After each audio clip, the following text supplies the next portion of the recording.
Ang mabuting balita mula sa langit sa araw na ito. Aleluya, aleluya. Poong Jesus, aming hiling, kasulatay liwanagin, kami ngayoy pag-alabin. Aleluya, aleluya. Ang mabuting balita ng Panginoon ayon kay San Lucas. Pinupuri ka namin, Panginoong Hesukristo. Noong panahong iyon, samantalang pinag-uusapan ng mga alagad ni Jesus kung paanong nakilala si Jesus sa paghahati-hati ng tinapay, si Jesus ay tumayo sa gitna nila. Sumainyo ang kapayapaan, sabi niya sa kanila. Ngunit nagulat sila at natakot, sapagkat akala nila'y multo ang nasa harapan nila. Kaya't sinabi ni Jesus sa kanila, "Ano't kayo'y nagugulumihanan? Bakit nag-aalinlangan pa kayo? Tingnan ninyo ang aking mga kamay at paa. Ako nga ito. Hipuoy ninyo ako at pagmasdan.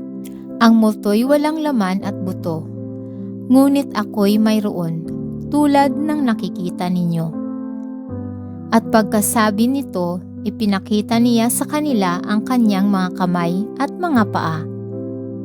Nang hindi pa rin sila makapaniwala dahil sa malaking galak at pagkamangha, tinanong sila ni Jesus, "May makakain ba riyan?" Siya'y binigyan nila ng kaputol na isdang inihaw. Kinuha niya ito at kinain sa harapan nila. Pagkatapos, sinabi sa mga alagad, "Ito ang tinutukoy ko nang sabihin ko sa inyo noong kasama-sama pa ninyo ako. Dapat matupad ang lahat ng nasusulat tungkol sa akin sa kautusan ni Moises, sa mga aklat ng mga propeta at sa aklat ng mga awit." At binuksan niya ang kanilang pag-iisip upang maunawaan nila ang mga kasulatan.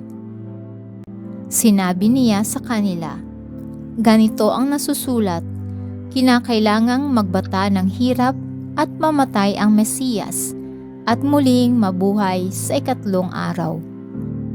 Sa kanyang pangalan, ang pagsisisi at kapatawaran ng mga kasalanan ay dapat iparangal sa lahat ng bansa, magmula sa Jerusalem. Kayo ang mga saksi sa mga bagay na ito." Ito ang mabuting balita ng ating kaligtasan. Papuri sa Diyos. Maraming salamat po sa inyong tulong na maipalaganap ang mabuting balita ng Poong Jesus sa lahat ng mga Pilipino sa buong mundo.